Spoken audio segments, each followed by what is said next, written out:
Now, to take this further, we have been joined by Caroline Glick. She is a former foreign policy advisor to Prime Minister Benjamin Netanyahu. She is joining us live from Washington, D.C.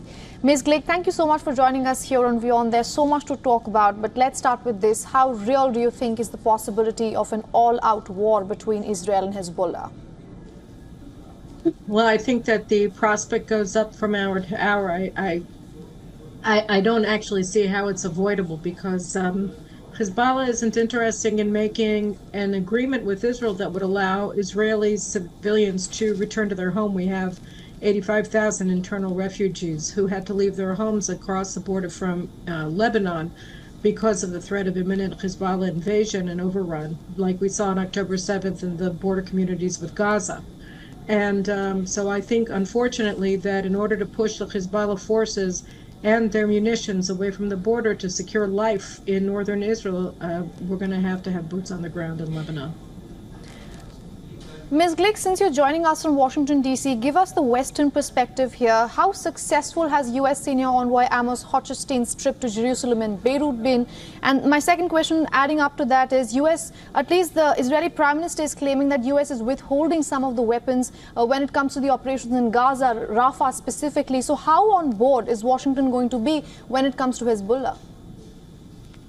I don't know. There's a concern about that. Incidentally, no, I'm actually in Israel. I'm in Jerusalem right now. So I'm not in Washington. I was in Washington a couple of weeks ago when you interviewed me last time, so I can understand the confusion. But regarding Hochstein, look, he came here and to Lebanon earlier this week, with a mission that's basically impossible, which is to try to mediate a conflict when Hezbollah wants conflict. They're not interested in, there have been reports and footage of tens of thousands of Pakistani, Afghan, and Iraqi militiamen coming into, crossing across the border in Syria with wearing civilian clothes en route to joining Hezbollah forces against Israel.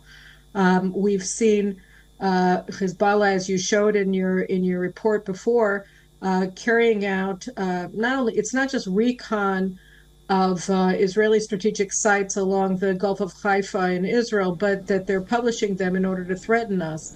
I don't see Hezbollah standing down, and there is no deal that Israel can agree to that doesn't include that. So Hochstein has a mission, but it's not possible because there's nobody on the Lebanese side that's interested in averting war with Israel. All right, Ms. Glick, I firstly apologize for the confusion where you're joining us from. We will rectify that. But before I let you go, let's talk about Prime Minister Benjamin Netanyahu. There are two sides of any war. One is, of course, the military. The other is also politically speaking.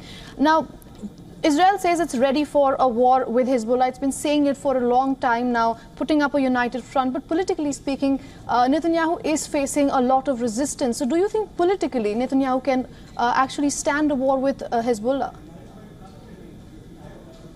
Yes, I think he can. I think, there's an optical illusion going on with the anti-government protests because it's really just a very small few thousand Israelis who are diehard Netanyahu haters who want to intimidate the government into standing down and capitulating in Gaza and vis-a-vis Lebanon. But, they call for 150,000 people to show up at their rallies and they get 5,000. So this is not a significant number of people, and it's not a significant force politically in Israel. The coalition that he leads in the Knesset, that his government is based on, is very, very stable.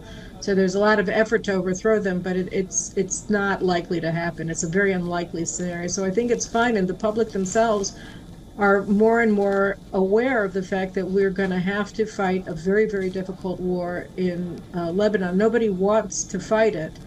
But there's increasingly no choice because Hezbollah effectively controls northern Israel. If you live in a border community, you can't put your head out of your window without getting it shot at by Hezbollah that has all of northern Israel under its guns. So the only way that we can restore our sovereignty, effective sovereignty to northern Israel, is to go into Lebanon and rout out Hezbollah's army there. All right, Ms. Glick, thank you so much for joining us here on WION and getting us all those insights. Thank you very much for having me on your program again. I appreciate it. For all the latest news, download the WION app and subscribe to our YouTube channel.